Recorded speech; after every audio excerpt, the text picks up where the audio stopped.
go shovel dirt. But maybe we can't even do that anymore. It used to be the ultimate insult. Go dig the earth. Today, we can't even do that because the earth digs itself, and it does it better than we ever could. We are not talking about all the automatic tractors that just drive in a straight line. Those have been around for years. This is something else. The new generation of farming machines doesn't just execute orders, it makes decisions. It doesn't wait for instructions, it thinks.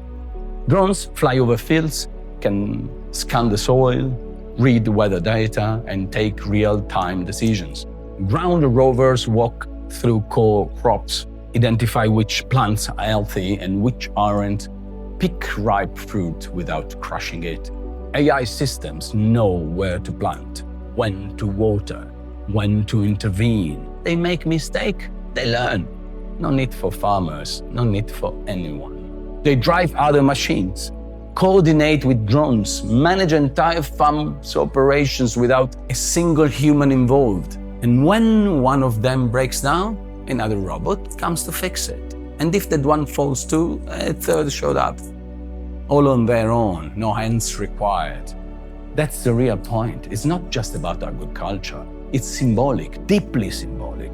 If even farming, a job that's physical, complex, rooted in experience, intuition, seasons, and soil, can be fully replaced, there's no job truly safe.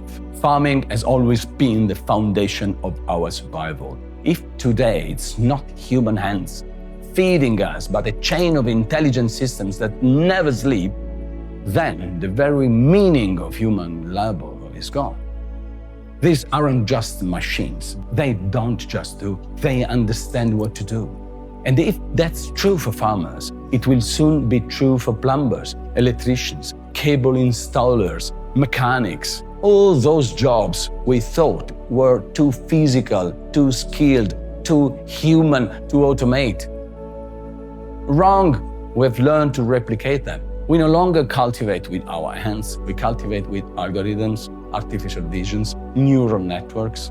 Data now matters more than sweat. And if you are not in control of the system, you're out. The result, a world where go dig the earth isn't an insult anymore, it's a privilege. Because the earth doesn't need us, it works on its own, and it doesn't miss us. The future isn't automated, it's dehumanized. And if we don't wake up now, soon enough, not even the mud will be left to us.